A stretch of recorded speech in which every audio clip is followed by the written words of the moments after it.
started by just making one dot. So if you have not read the story, you can listen to it on my YouTube video where I read the story, and then you can dive into what we're about to do next. It's a great book. I highly recommend.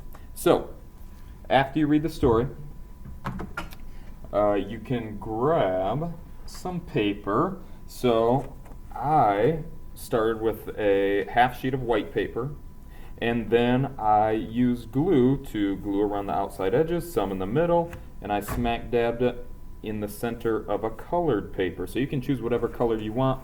I chose anaranjado orange.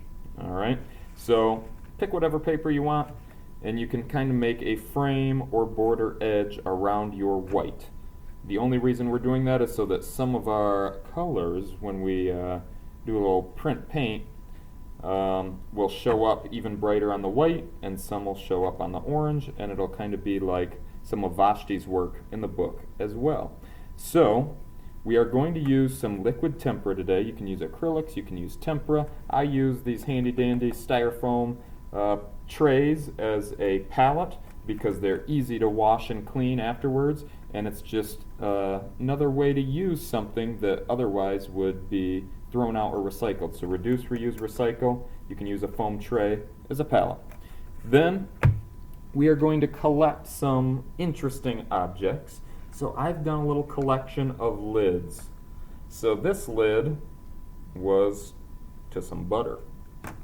This was an old milk cap. These were some old Play-Doh containers, and look, it's the three primary colors. How fun. So I found some lids. They're different sizes, but they're all the same shape. They're round, they're circles, they're like dots. I also found some old CDs. And what's fun about the CD is that it's a circle, it's a big circle, and then there's a little circle in the center. So we're going to use these lids to print, and we're going to print with the paint on our palette. That was a tongue twister. So I'm going to get my brushes. I'm going to use different brushes or have water handy in a container to rinse my brush. Every time I want to switch colors, we rinse our brush or get a clean brush before we change our colors because we don't want to make a muddy mess. All right? So let's say I'm going to start with the CD. So the CD, I'm going to paint on the shiny side. So again, use CDs that you don't really care about. All right? And don't take the lid off your milk if the milk is not gone, because then you're going to want to put the cap back on, and that's kind of yucky. So make sure these are lids that are like in your recycling or containers that are empty and not to be used again, or CDs that are not to be played again. These could be just old school CDs that nobody's ever touched in a long, long time. So I'm going to use a little turquoise from my palette. And you know what? I want to make it a little lighter. The way to make it lighter would be to add blanco, white. So I just take a little bit of my white and I'm making a lighter turquoise. And I'm going to paint that right on the shiny side of my CD. And I'm doing a little tappy tap. I want it to be somewhat thick. But again, no bad hair days on the brush. So I'm just tappy tap painting. Maybe I want to switch colors up, and I want to get a little darker blue. So now I'm getting some dark blue on there. And when we print this on our paper, it might start to mix together. So it'll be like a science experiment. When you print something, you never really know what the outcome is going to be. So you're taking a chance, but if you take a risk, there might be a reward. So that's what we're going to hope for, that we kind of have an artistic reward when we print this. So I added a little white to make the blue lighter. I might even start blending. I might use a different brush to add a few pink dots in there just to see what might happen later. So I added a few pink dots. Alright, so I've covered the CD, the moment of truth. We're going to place it on our paper. It can be part on the white, part on the orange, wherever. I'm going to place it on there, stick it down. I'm actually going to do the twist a little bit. Twist, twist, twist.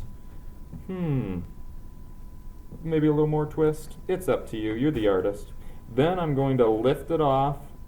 Oh man, I hope it worked. Whoa! See that? It made a print. And then you can do what's called a ghost print, and you can stick that down without adding any more paint just to see if it leaves a different mark than the first one, because all prints are going to be different every time. Ooh, that's pretty cool. So the second one, the ghost print, is lighter than the original because some of the paint is already off it, but it left a cool texture. Now, you could wash your CD and reuse it with different colors, or you could add more paint on top. I'm going to switch gears here and go to a smaller lid from the milk jug, and I might mix a little coral reef color. So a little coral reef color.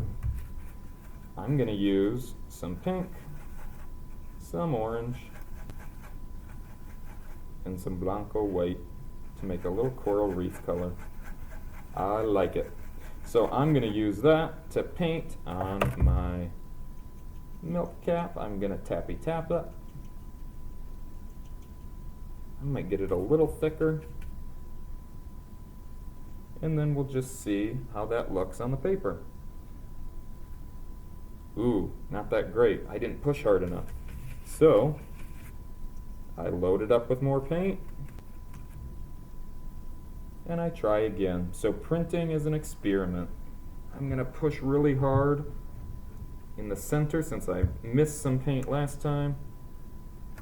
Ooh, that's a good print. You can even overlap onto your other dots that you make. So you can make a variety of sizes, a variety of colors. It's all good. So I might keep these colors, maybe not add more white and just keep it a darker coral, and I'll try a Play-Doh lid. Why not? And just for fun, I might add a few red dots in there to see if it mixes up when I print it. So I'm going to push really hard. I might even do the twist a little bit.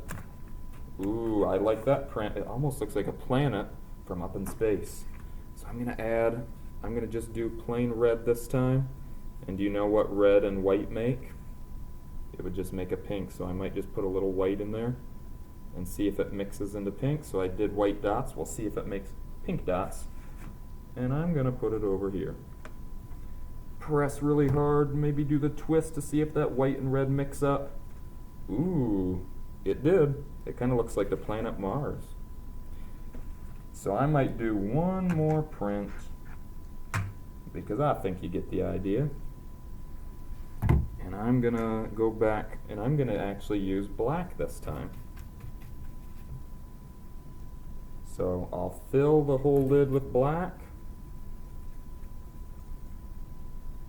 And then, if I add white, do you know what color I would get? Black plus white?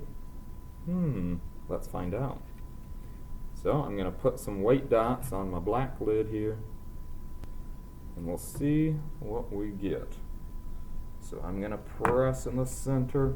I might mix it up and do the twist. Black and white. Whoa, made some gray. So not a perfect circle, but that's what printmaking is all about. You never really know what you're going to get. But I got black and white to mix and make some gray. I got some cool lids and CDs to make a variety of dots. And I'll show you one that I finished before. I think it's pretty cool. So you can see I did a ton of layers, a ton of colors, a ton of different sizes. So variety of size creates rhythm. So they're all dots, but they're different colors, different sizes, and man oh man was that a fun experiment to do.